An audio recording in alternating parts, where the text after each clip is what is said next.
పక్కరా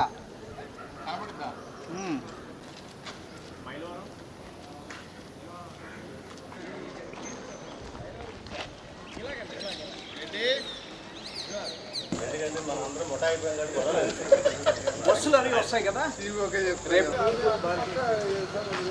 అది కూడా అక్కడ పక్కనే పార్కింగ్ చేస్తాం.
ఎలక్షన్ కమిషన్ ఆదేశాల ప్రకారం నోవా నిమ్రా 2 కాలేజెస్ దగ్గర కూడా 4 బ్లాక్స్లో ఈ కౌంటింగ్ సెంటర్స్ని మన స్ట్రాంగ్ రూమ్స్గా ఏర్పాటు చేశారు.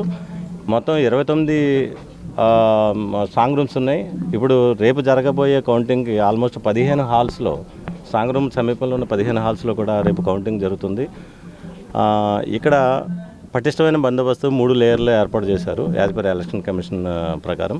ఫస్ట్ లేయర్ వచ్చి సిఏపిఎఫ్ అంటే సెంట్రల్ మిలిటరీ ఫోర్సెస్ ద్వారా, సెకండ్ లేయర్ వచ్చేటప్పటికి ఆర్మ్డ్ ఫోర్సెస్ ద్వారా లోపల patrolling.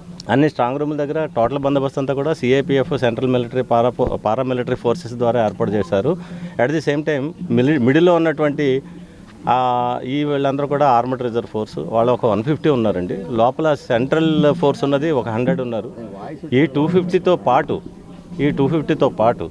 542 members civil police either inside or outside or at the gates, అన్ని చోట్ల కూడా పటిష్టమైన బందోబస్తు ఉంది. ఇక్కడ సుమారు ఇంచుమించు 7 గేట్లు ఉన్నాయి. 7 గేట్ల దగ్గర కూడా పటిష్టమైన guard for the last 15 days, ఆ రోజున స్ట్రాంగ్ రూమ్ పెట్టిన రోజు నుంచి ఈ రోజు వరకు కూడా నిఘా వ్యవస్థ నడుస్తుంది. మొత్తం 4 బ్లాక్లో కూడా 99 సీసీ కెమెరాలు ఉన్నాయి. అంతేకాకుండా బయట ఒక 40 సీసీ కెమెరాలు ప్రతి ఒక్కరిని కూడా వాచ్ చేయడానికి ఉంటుంది. ప్రతి గేట్ దగ్గర కూడా ఫేస్ రికగ్నైజ్డ్ కెమెరాస్ ఉన్నాయి. అంటే సీసీ కెమెరాస్లో కూడా ఎఫ్ఆర్సీ ఫెసిలిటీస్ తోటి అక్కడ ఏర్పాటు చేశారు. అట్ ది సేమ్ టైం ఇక్కడ మొత్తం టోటల్గా ఉన్నటువంటి 800 నుంచి ఇంచుమించు 900 వరకు ఈ పోలీసుని చాలా పటిష్టంగా పెట్టి ఈ అవుటర్ పెరిఫెరల్లో కూడా చుట్టుపక్కల ఒక 2 కిలోమీటర్ల వరకు కూడా రెడ్ జోన్ ప్రకటించడం జరిగింది. ఎవరైనా కానీ ప్రజలందరికీ మేము విజ్ఞప్తి చేసింది, కలెక్టర్ గారి ద్వారా, గౌరవ కమిషనర్ ద్వారా విజ్ఞప్తి చేసింది ఏంటంటే, ఇంట్లో కూర్చొని కూడా టీవీలో అన్నీ కనిపిస్తాయి.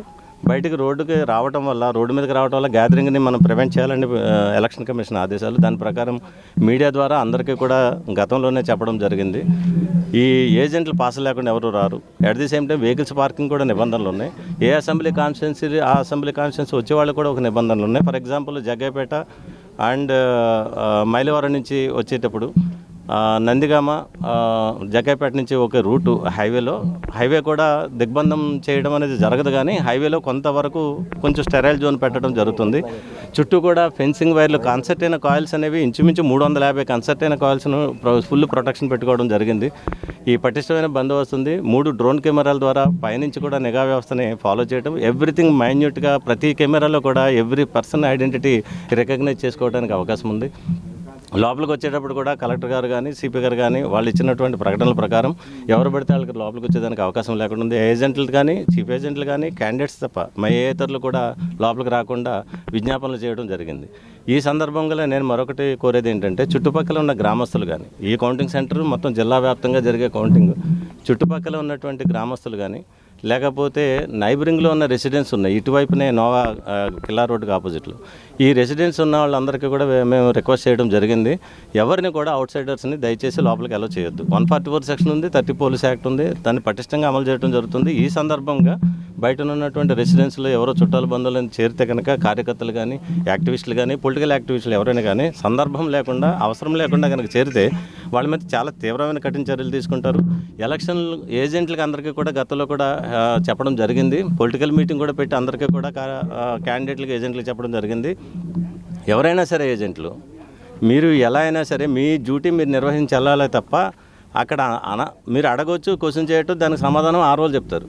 అక్కడ సమాధానం చెప్పే యంత్రాంగం ఉంది. కాకపోతే ఆర్గ్యుమెంట్ వెర్బల్గా ఎక్కువ చేసుకోవడం, పక్కన ఉన్నవాడితో ఫ్రిక్షన్ పెట్టుకోవడం, ఏ చిన్న అలజడి కనీసం వెర్బల్ ఆర్గ్యుమెంట్ మించి కనుక అతిగా ప్రవర్తిస్తే ఇమీడియట్గా బయటకు తీసుకొచ్చి మేము చాలా కఠినంగా చర్యలు తీసుకుంటాం. ఎందుకంటే ఎలక్షన్ కమిషన్ ఆదేశాల ప్రకారం అందరి సెంటిమెంట్స్ అక్కడ ఉన్నాయి, అందరి ఎమోషన్స్ ఉన్నాయి, ప్రతి ఒక్కరు కూడా ఓటింగ్ చేశారు కాబట్టి అందరూ వాచ్ చేస్తున్నారు. ఇలాంటి సందర్భంలో ఏజెంట్లు చాలా క్రమశిక్షణగా ఉండాలని మేము మరీ కోరుకుంటున్నాం. క్రమశిక్షణ లేకపోతే మీరు ఇచ్చారు కదా మేము అందరూ కూడా వెళ్ళొచ్చనే ఉద్దేశంతో ఇక్కడికి వచ్చి కూర్చొని ఇక్కడ కనుక అల్లర్లు కనుక క్రియేట్ చేస్తే చాలా కఠినమైన చర్యలు తీసుకుంటారు. దాంట్లో ఏం మొహమాటం లేదు. ఎందుకంటే ఎలక్షన్ కమిషన్ ఆదేశాలు ఇంప్లిమెంట్ చేయడం మా బాధ్యత ఫండమెంటల్గా.